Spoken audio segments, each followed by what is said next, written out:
Welcome to the RadioU Podcast. Coming up, Tom Brady has engineered another improbable comeback. Also, is Brendan Fraser back? All that and more on the way next. If you're like Allie, you're getting your wish. 8772 Radio. You remember a few days ago on the show, you said, I hate how we're going to skip. Everybody wants to skip right from Halloween to Christmas, but nobody wants to pay attention to Thanksgiving. You remember that? I do remember that because fall is one of my favorite seasons. I love the Christmas season too, but I'm not ready for it to skip over, mainly because that means it starts to get really cold. Mm-hmm. And it actually is starting to get really cold here for those of us who live here in RadioU Ohio. I'm sure for many of you who live in other parts of the country, it's getting cold for you as well. But yeah, I love the fall season, and Thanksgiving is all about that too. So I don't want us to skip it. Well, it seems that many companies are really focusing on Thanksgiving this year, particularly Oreo, which has just announced and started selling a limited edition Thanksgiving dinner cookie tin. Okay. This is a tin full of Thanksgiving flavored Oreos where you can have basically an entire Thanksgiving dinner in Oreo form. This is the future, basically. Wow. I hope one day we become a place where all food is Oreo, and that's all we eat. Oh, okay. We just eat different variations of Oreos. Well, let's try it first before we ask for that. Before we look at all the flavors, though, would you not say that if anybody can get this right, it's Oreo? They have a great track record. How many times? I mean, Oreo's put out a bajillion flavors in our lifetimes. And how many have been bad? None. Even some that sound bad aren't bad. Say, none of them. At least all the ones we've tried, they've all been good. And none of them have even been mid because we're always surprised by actually how good they are. I do agree with you that I think if anyone can get this right, it's Oreo. There's been gluten-free Oreos that have been good. I've always said, if they made a pencil shaving Oreo, I think I would still try it. I think that'd be good. Yeah, these flavors though, I definitely would be interested to see how they taste because these are not just sweet desserts from Thanksgiving. These are some of the savory dishes from Thanksgiving. 6 new flavors in this Thanksgiving dinner Oreo tin. 1, cranberry sauce. Feels like a no-brainer. Feels like that should work. Okay. Even though I don't like cranberry sauce, I never really include that in my Thanksgiving plate. 2, pumpkin pie. Obviously, that should work. Yeah, that should be a hit out of the park home run. I feel like they've maybe almost even made that as an Oreo before. 3, caramel apple pie. They're going heavy dessert. Yes, that should work perfectly. Which is what I also do at Thanksgiving, so it's fine. Caramel apple pie, that should be good. I mean, we recently had apple pie a la mode Oreos. Yes. For a food fight on the RadioU Mornings YouTube channel. Now, here's where it gets a little more intriguing. Sweet potato Oreo. I think this is going to be my dark horse pick for what could be the most outstanding of them all. Really? Because it's savory, but also sweet. Mm-hmm. So I think this is going to be the perfect mix. This is the moment Oreo can show us that they are just way above when it comes to engineering everyone else. They have some kind of special magic that no other place has. If they're putting the marshmallows in there, again, I don't like sweet potatoes. You don't? No, I don't really eat. I mean, I'm fine with sweet potato fries and stuff. I don't have a thing against sweet potatoes. Okay. But at the Thanksgiving spread, I mean, I don't like marshmallows. Oh, that's right. So the sweet potatoes is not something that excites me. But I think in Oreo form, there's no reason I can't be totally fine. Yeah. A lot of sugar involved usually. Yeah. And not actual marshmallow. Okay. These last 2 are the most extreme. Creamed corn. Yeah, that's an interesting one, Oreo. We'll see what you can do. Had a debate in my family. I love cream corn. I do too. Some other people in my family, including my dad, heavily against creamed corn. Why? It's so good. I don't know. He's like, it's just watery corn. And I'm like, no, it's the flavor is creamy amazing. Corn. It's creamy corn. I love it. I love cream corn. It's one of my favorite iterations of corn. And so... and all corn is good. It's right up there with on the cob. And so I think that could taste like a cornbread Oreo kind of. Maybe. Like another sweet... It's a dish you would eat at a meal, but it's also a sweeter dish. Yeah. And then finally, this one, no sweetness to this at all, turkey and stuffing, but you can't have a Thanksgiving dinner Oreo tin without. Yeah. Thanksgiving turkey and stuffing Oreos. Yeah, that'll be really interesting to try that one. So how do you get these? You go to the Oreo ID website. So they're only available online. Oreo's website, $19.99, and you get 12, 2 of each flavor. Oh, man. That's a lot. That's not that much more than what there are in stores right now. For 12 cookies, though? That's like what's in a package now. I think they just keep shrinking. I don't know if it's getting out of hand. If it's 12, because they have, what, three lines? 3 lines of, so maybe you're getting 16 or 18 at most in a regular Oreo package.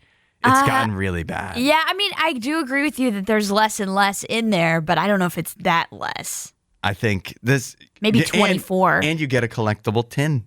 So... If you like tins, this is for you. We are 100% doing this. It might have to be off the show because we've already spent 5 minutes just talking about them without even eating them. So it might just have to be only exclusive to the Radio U Mornings YouTube channel, just in the interest of time. But rest assured, we will try all of the new Thanksgiving Oreo flavors. That is something we will do. And last night, the first college football playoff rankings of the season were revealed. Ohio State 1, Indiana 2, Texas A&M 3, Alabama 4.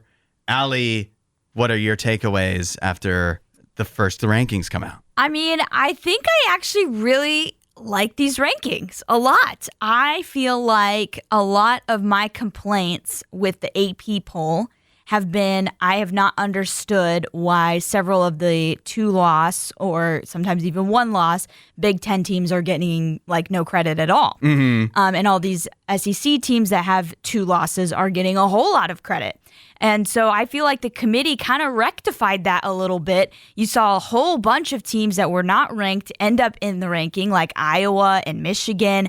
Washington had just appeared for the first time really in the AP poll this past Sunday, and they have them in there as well. And so, yeah, I think I like what's happening in here. I'm okay with Ohio State at number 1. I think you easily could have made an argument for Indiana or Texas A&M to be number 1, but all of this type of stuff works itself out as we continue. So the one thing that is a little bit like, I'm not sure how I feel about this just yet, is Notre Dame at number 10, because you got like Texas and Oklahoma sitting there right at 11 and 12. They would be considered bubble teams, so they would not make it in.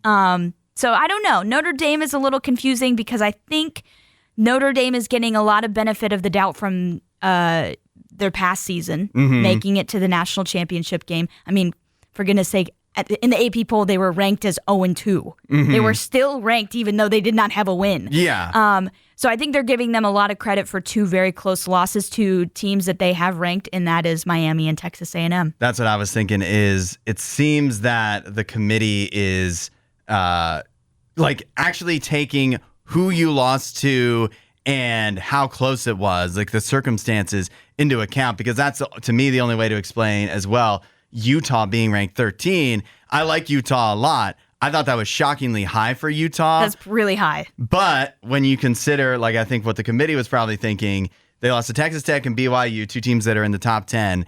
And in both games, their quarterback was at least significant, somewhat hampered by injuries. Yeah. And still with BYU, they played incredibly close. Texas Tech, they never had the lead, but it was a close game until the fourth quarter where they got blown out.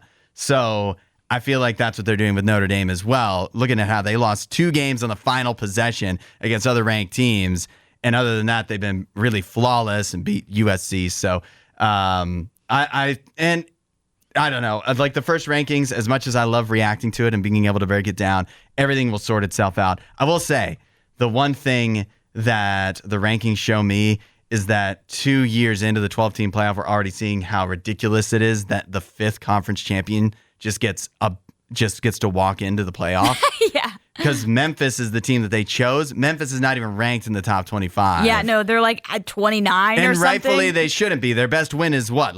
They don't have a win over a ranked team. Yeah, they've got not a great schedule. Yeah, so... But you have to put a group of 5 in. You have to put one of them in. And so that's taking the spot of a team that, Texas or Oklahoma or Utah or Louisville, the team that actually could compete in this thing. and instead it's going to be Memphis or San Diego State. Right. And, it'll be cool that they get a shot, but I think they're going to get blown out. Yeah, we'll see. I think the big winner on the night is the Big 12. I think they're showing, the committee is showing that they could be a 2-bid league. The big loser on the night, the ACC. They got 1 bid, that's it. Yeah. They do not believe in any of these ACC teams.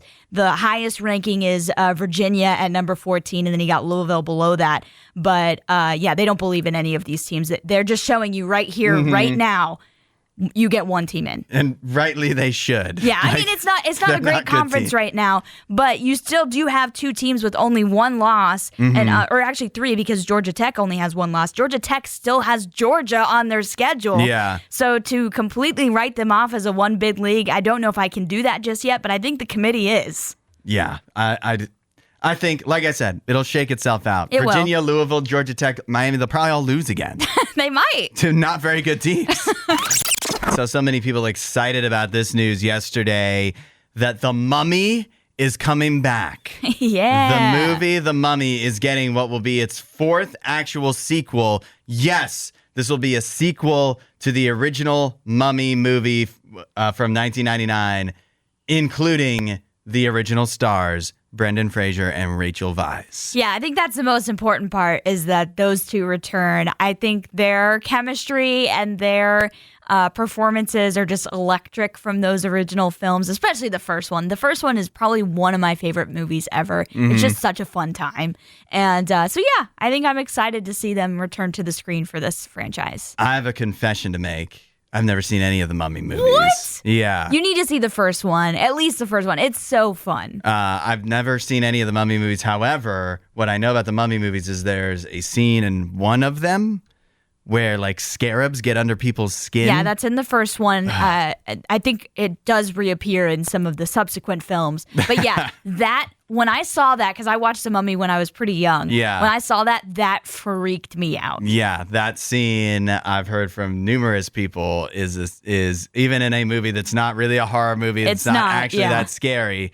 That still sticks with you for some reason. Oh yeah, it's like I never want that to happen to me. I'll never go to Egypt. Thank you. Yeah, but this I'm so torn on like is this like Jurassic Park where playing off the nostalgia and bringing back some of the original cast eventually really worked and it was a property that needed to be brought back, or are they as Universal trying to talk themselves into this worked? In 1999, the original Mummy movie made $422 million. That's in 1999 dollars. That's a lot of money adjusted for inflation. A lot of money. So they're like, it made that much in that time. How much can it make now? But I'm also like, do we still, do we have the same love for the Mummy that we kind of did for Jurassic Park? Is it on that same level? I don't know. I don't know the answer to that question, but I do think that there is at least decent enough interest to make this movie worthwhile. Because why else would they invest the money into it? Yeah, it's a lottery ticket that might just well wind up panning out. But the other reason I might be skeptical is because they tried rebooting The Mummy. Does anybody remember this in 2017? Yeah, with Tom Cruise. It was terrible. And you'd think that would work. That was Universal's... a bigger name and closer to when the original had come out. No. You don't think that wouldn't work. You don't think that would work because, again, the Brendan Fraser Mummy movie is beloved. And so to remove him from the equation, it was like, this is no longer the Mummy. But that was Universal's Monsterverse that they were trying to do with like the Invisible Man, which the Invisible Man was actually, I think, the best part of that Monsterverse. But that did not pan out for them because you have the electric factor, the X factor in Brendan Fraser completely gone. And you put in Tom Cruise and it just felt like it was a Mission Impossible movie with a little bit of Mummy stuff in it. Yeah. You know? Well, nobody wanted Brendan Fraser in 2017 though. No, he was not big. He was not big and popular at that time. He's really had a resurgence over the past, maybe 4 years? Yeah, 4 or 5 years. I'm trying to think of what he was in. He was The Whale came out in 2022. yeah, that's kind of been had a bit role that was really good in that Martin Scorsese Native American movie with Leonardo DiCaprio. Oh yeah, I didn't see that. He was one of the lawyers. Really good. Okay. But he's been in other, like, he's had a big couple years. Yeah. But this is the biggest role for him for sure, as far as like a blockbuster in years. So we'll see how it works when The Mummy comes around. Are you excited? Let us know. 8772 Radio U.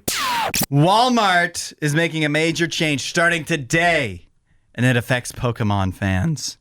8772 Radio U. Although I feel like many Pokemon fans are actually happy about this change. Okay. This is a positive change. Okay.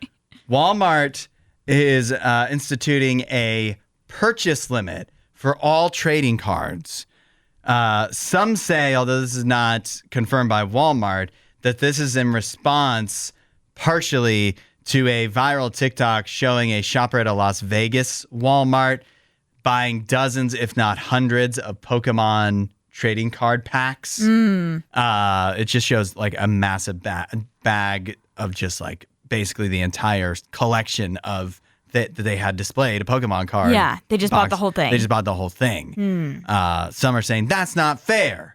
And so Walmart now is saying that they are limiting. I believe you can only buy up to 5 per visit. Okay.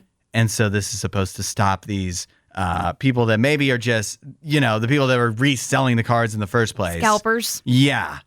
Stopping them from just going in and buying up all the stock and not leaving any for just the average Joe Schmo Pokemon collector. Yeah. I think this is a probably good move. I mean, if it is because of the viral TikTok, honestly, I don't blame Walmart making a decision based off of the viral TikTok, because like that type of behavior and something like that it's not cool to see, especially if you are a legitimate collector, because you're like, hey, you're just ruining all the opportunity for everybody else to get those cards at a fair rate. And so I do understand why people would be outraged by that. But I also would understand if Walmart's like, hey, it's a business for us. Yeah. And we're making a whole bunch of money from this guy just going ahead and buying hundreds of them. That's what I'm thinking, that Walmart, like, they can do what they want if they so choose to make a 5-pack purchase limit or whatever it is. Then if that means that might mean for them that they're going to lose out on a lot of money, because this guy, how many times over was this guy in the example buying 5 packs of Pokemon? I mean, he had dozens of cards there. That's 20 exchanges that they could have with this guy, 20 transactions that they're missing out on. Yeah. Which means that they must really not like this. But I'm not necessarily mad at the people that are buying the whole stock, though, either. Like, they weren't doing anything technically wrong. Well, just because they're mean, like, if they want to resell it, that's not great. But they weren't breaking any rules. They're not breaking any rules, but now they would be if they go back and try to do the same thing. I mean, if I was them, I'd just go buy 5 and walk out, put them in my car, walk back in. Come back in, yeah. Can they really stop me from doing that? They can't. They probably will. Eventually, they'll have my face on camera and they'll be like, we don't want you to keep buying things here. Yeah. And I'll be like, fine. Well, this only reveals to me that whoever the Walmart CEO is, they're a Pokemon card collector. That has to be They it. have to be, because The Waltons are Pokemon collectors. they care about the integrity of Pokemon card collecting. Yeah. And this guy does not. This guy that bought, however many tins that he bought. And so, I think this is all that reveals. It is kind of like I said, I don't think the guy in this example or people that would do this that would go in and buy the whole aisle of Pokemon cards. If you've got the money to do that and that's what you want to use your money on, that doesn't bother me a whole heck of a lot. That's fine, I guess. But it does ring a little sad to me. Yeah. Because particularly when it's Pokemon cards, these are things that are really meant for children. Right. And but you're like, a lot of collectors aren't kids. No, yeah. And it just, I don't know. Collecting is just a weird thing to me, I suppose. Yeah, I know we've talked about this where we don't have things that we collect. Yeah. And so it's kind of like when people do, we're like, something wrong. No. Yeah. But I mean, I feel the same way. Like if you're going to the toy aisle and buying all the Barbies or buying all of the anything, obviously you would do that. Wouldn't be for the same reason, because it's not like the random chance that you might. But if you went and bought all the blind bags or whatever the thing was, like that would still be like, that's kind of sad. Like these are for kids. Yeah. and all you can think about is making a quick buck. Right. Yeah, that's the part that I don't like. If you're collecting it for yourself and you're just going to keep it in your own home, I'm fine with buying however many you want. Yeah, and you have the money and you want to spend thousands of dollars Yeah. to randomly open. But this is why those guys can make money, is because there's the people that if they're going to spend $1,000, they'd rather just spend it on the one card they're looking for rather than the thrill of the hunt of opening all the Pokemon packs. Right. But that's why I don't appreciate what this guy's doing as much, because he's not just collecting for himself. Yeah. He's planning on reselling these. And so there's a little bit of a sneaky thing to that where it's like, I'm just going to get all these cards for me and then resell them. This is one of those things where there's like a bunch of sides, and I don't think anybody's wrong. Yeah. It's Would You Rather Wednesday. Our question for today: would you rather only be able to eat Chinese takeout for the rest of your life, or only eat pizza for the rest of your life? Lots of people have opinions on this. We'll start with Tiffany, who joined us for a food fight earlier this week. So she's an expert on food based off of that alone. Tiffany says, I would definitely eat pizza. It's one of my favorite foods. All right. We heard from Regina. She says Chinese because crab rangoons. Yes. Also a favorite food of us anyways. I love crab rangoon. Matt says pizza. If I only ate Chinese food, I would be hungry for the rest of my life. Yeah. I know that's a stereotype of Chinese food. I've not found that to be true. I haven't either. We heard from Dee. She says, well, since I have a soy intolerance, it would have to be pizza. But pizza is also so versatile, so you can do a lot with that. And I think I agree. We mentioned how versatile the Chinese menu is. Yeah. I think pizza is a very versatile thing, too. You can do veggie pizza, regular, whether it's like cheese, pepperoni, margarita, whatever. There's lots of different ways to go. Chicago, Detroit. There's so many. Yeah, there's so many styles. But it's still pizza. Yeah. Jeff says pizza. Can you put Chinese food on pizza?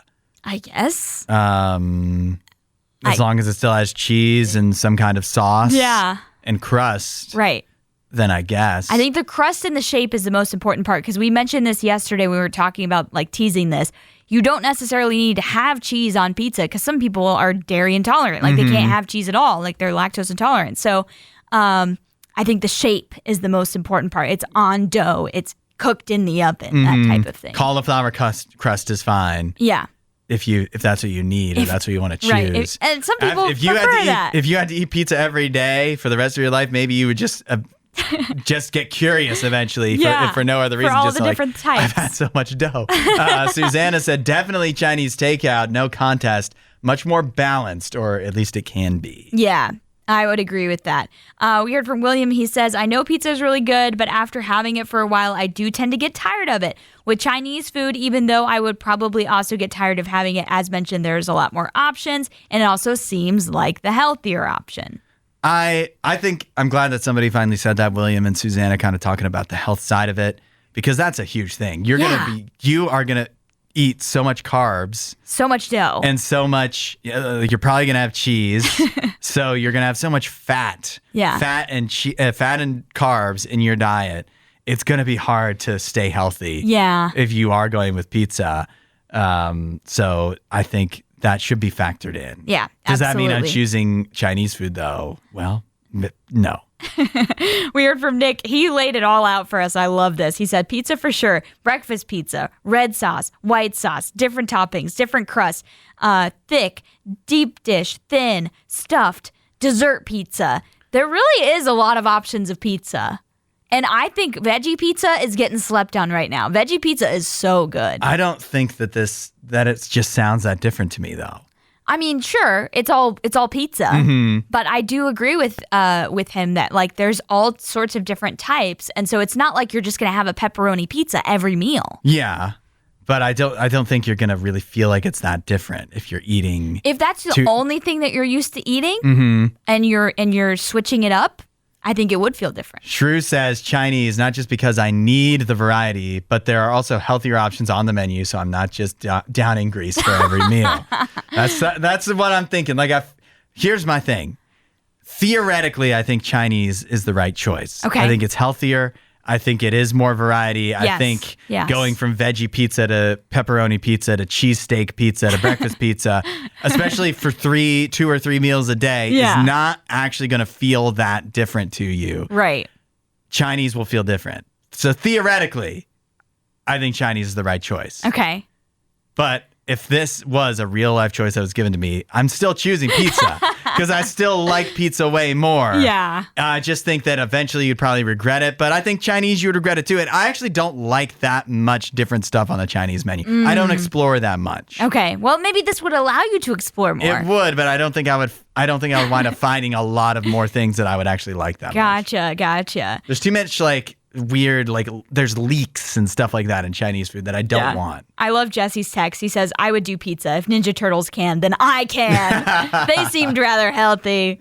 And TJ says Chinese, everything is delicious. Pizza can be hot, old crab rangoon, can beat hot, cold crab rangoons, egg rolls, and General to win. General Tso's with steamed rice. Easy choice. Yeah, those are some great options there. And crab rangoon is probably one of my favorite foods, as we mentioned earlier, which is why I'm actually choosing Chinese food here, because I do agree. Well, and you were making the case for pizza. No, I was, because I do think pizza is a lot more versatile than some may think.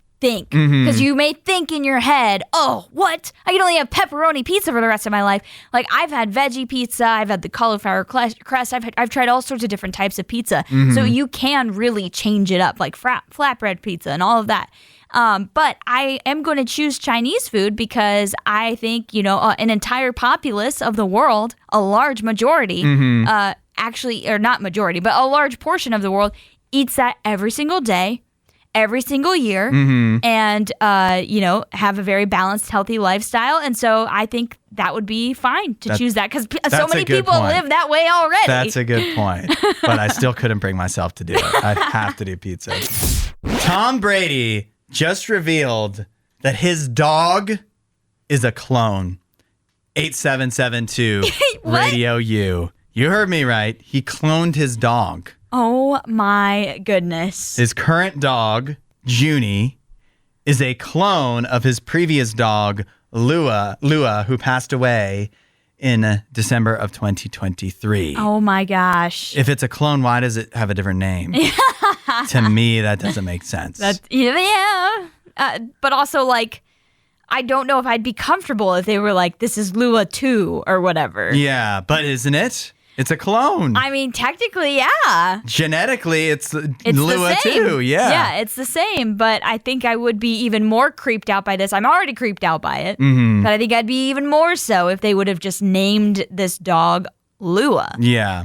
I think, what this tells me, first of all, is that Tom Brady is not over his breakup yet. Oh. He broke up. This is a dog. Lua is a dog that he shared with his ex-wife, Gisele Bündchen, of course. Yep. And obviously they broke up. They got divorced. I feel like he's not over it. He's still hanging on. This Junie is one of his last remaining remnants of a relationship and a happier time in his life when he was winning Super Bowls with a supermodel. Maybe Lua helped him through the divorce. And as soon as Lua died, it was like, oh no, I need my Lua. But also, okay, here's another part of this story that's wild. Brady works with the biotech firm Colosso Biosciences. Sciences, which is the firm that cloned the dog. Yeah. And he's an investor in this company, in this firm. And so I feel like he has a vested interest in making it popular to do cloning, to clone your dog. And so he's like, of course, I'll clone my dog to show people that it is okay to get your dogs cloned. Which I'm not sure if I'm convinced that it's okay. I wouldn't do it. I don't think it's... I've seen people that get their dogs cloned, and it doesn't go the way you want because it's not the same dog. Genetically, it's the same. But it has a different temperament. Just because it's the same technical dog as the dog that you had for however many years, it's not going to act the same. Yeah. It's not necessarily... It doesn't have the same memories. Right. And even the same behaviors aren't going to be recreated because this was actually in the rehearsal, I think, where Nathan Fielder covered this. So I think that you think about the money you have to pour into it. Oh my gosh, it has to be so expensive. And there's so many actual dogs out in the world that want some love. And instead, you're trying to recreate. It's so selfish of Tom Brady to do this. And it's important to remember that even though Tom Brady, big and successful and rich and whatever, he's still a person too. and he's still got feelings. And he still makes mistakes. Because And this is he one of still them. makes mistakes. This is one of them. Tom And Brady, what are you doing? You can be the second greatest quarterback of all time behind Aaron Rodgers and have all the money in the world, and still, when you go through a tough divorce, you still have a hard time recovering. Yeah, I You just still think, do ridiculous things like cloning your dog. Right. I just think this quote is so wild to me. Listen to this from Tom Brady. He says, "I love my animals. They mean the world to me and my family. A few years ago, I worked with Colossal and leveraged their non-invasive cloning technology to pair those two parts of the statement together. I love my animals and I love my family. So I leveraged the non-invasive cloning technology." Like, that's just Why do wild. I hate using the word leveraged in regards to your animals? To your So actual crazy. pets. Is this Tom Brady or is this a mad scientist? Like, Yeah. what? I believe Colossal is also the company that's like working on bringing back like the mammoth and stuff. Which that's course. cool. That's cool. But it could go terribly wrong. It could. And I feel like there's less money in that and more money in getting rich pet owners to Yeah, clone their pets for some unfortunately. reason. Spare a thought today for the residents of Incline Village in Lake Tahoe, a very affluent area, but even affluent areas can have unfortunate things happen. Yes. And in this case, this Incline Village at Lake Tahoe is experiencing a situation where their residents may be drinking poop water. Oh, no. Yeah, this Sounds like they're in Decline Village. Yeah, that's right. This is the kind of thing that would make you want to move. Apparently, the water system in Incline Village by Lake Tahoe experienced an event that resulted in a loss of pressure, which may have caused back pressure, back siphonage. I hate that word. That's a crazy word. Or a net movement of water from outside the pipe to inside through cracks, breaks, or joints in the distribution system that are common in all water systems. Such a system failure carries with it high potential for fecal contamination. Oh, no. How could you ever take a shower in this town again? I think I'd be like, I mean, if it's a very affluent neighborhood, I'd just be like, all right, we're leaving the vacation home, everyone. We're going to our other home. Or maybe they need to go to their vacation home. And it says not only fecal contamination, but other disease-causing organisms. Ooh. Disease-causing. Would suck because I feel like you could never feel clean again. Yeah, you would feel immediately like, I need to go take a shower somewhere else that's not Incline/Decline Village. As soon as you got this email or letter in the mail or however they put this bulletin out, you would immediately start thinking of the last time you used the water and start thinking, what if that was after the contamination? Oh, yeah. What have I consumed? What have I washed myself with? What did I put all over my dishes? I would immediately be like, hand sanitizer. Yeah. Immediately. A hand sanitizer bath. Yeah. These people are so rich, they probably like go in some kind of disinfectant chamber. Yeah, they've got all this stuff left over from COVID. It would ruin your hot tub. It would ruin your sauna. No. All of the amenities that you have. Yeah. And so many of them revolve around water. Yep. You can never feel good about it again. I guess the one good thing about this happening to a rich, affluent neighborhood is that they can afford to have Good somebody point. come in and Good professionally point. clean and make sure all of this stuff is gone. So, yeah. Yeah, that is. And you're right. These people, this is not their only home. No. They have somewhere else they can go and stay until this gets sorted out or Yeah. just not ever come back. Right. And even if they don't have another And then home, sell they're it going to some unsuspecting Oh, other no. rich person after all the hullabaloo has died down. Oh, Yeah. well, I'm sure if they have a bunch of money and they like to live in Incline Village, they're going to pay to get their pipes redone. Yeah, for sure. Thanks for listening to the RadioU Podcast. Don't forget to rate and review the show.